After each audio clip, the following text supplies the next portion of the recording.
यस्तै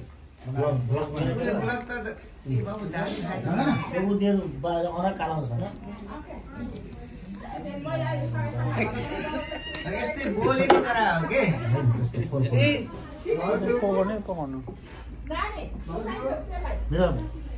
मित्र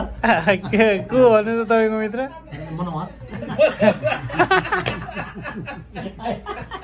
अहिले नि भन्ने यस्तो मेरो प्यारो प्यारो बानर प्यारो डुडे उता उता उता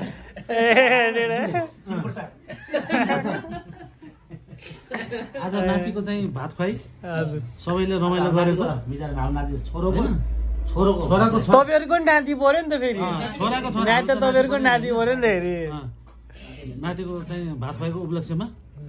हामीले चाहिँ अब चाहिँ जस रमाइलो आएको छ यो नदेखायो बाबु फेरि यो देखायो भने होइन अब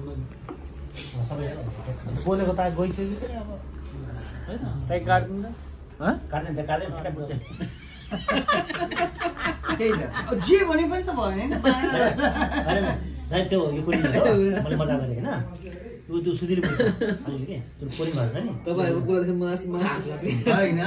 सुधिले अलिअलि बुझ्छ एउटा बुझ्छ अहिले केही भनेको बुझ्छ अर्को त बुझ्दैन आज सही हाँस्यो दाइहरुको ल्याएर म त्यहाँ ठ्याक्क त्यो घर अगाडि जमुना गुड्दै त्यहाँ जमुना त्यहाँ रोक्यो त्यहाँ राजुलाई त्यो राजु घर पठाइदियो अनि मलाई चाहिँ ल मैले म चाहिँ पठाइदियो घर आएको मा आमाले थाहा पायो भने यस्तो गाली गर्यो गाली गरे आमाले पिट्यो साले अनि के म त गएर घप्लाको पढ्नु पर्ने म त यो पुरै घुमाएको मा जित्केर त कति वर्ष हुन्थ्यो म हामी त्यतिखेर चाहिँ 13-14 वर्ष होइन 14 वर्ष होइन 17-18 वर्षको थिएन अलि थिएन 15-16 वर्षको अनि 14-15 वर्ष 15-16 वर्ष मलाई समय भइसक्यो किनभने अनि कहिले कहिले मलाई पनि लिएर जानु अनि कोही नभए अनि हामी त्यो 14-15 वर्ष के त्यो मैले रोक्छु त मैले खाएको आमा मरे त खाएको मैले त सबभन्दा बढी तैँले समिति जब लाग्यो हो त्यहाँबाट मसँग साले सोच उ समिति लाग्दा त 12-13 वर्ष गयो अनि त्यतिखेर के त्यतिखेर आइ बस्नेको त यसले समिति जब लागेको यसले आफैले मैले म त पहिलेबाट रोक्छु म इस्यु लिँदैन त्यो त म काशीले बिहारिसकेको थिएँ त म त नि पाएको छ अनि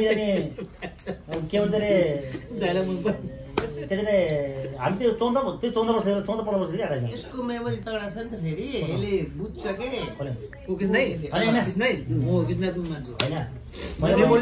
कखेरको कुरा गरेछ र कहाँ गल्ती छ भने सोचिरहेको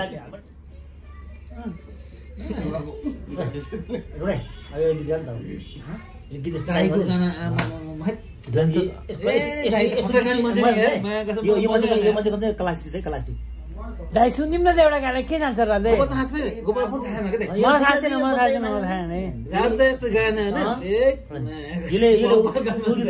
नारायण गोपाल भेलो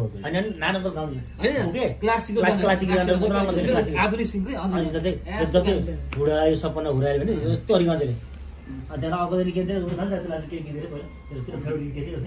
मलाई थाहा छैन याद होइन त खाउँदिन के अरे त्यो जब मलाई त त्यो जब याद आयो दाइले भन्दा हरि मान्छेले यसको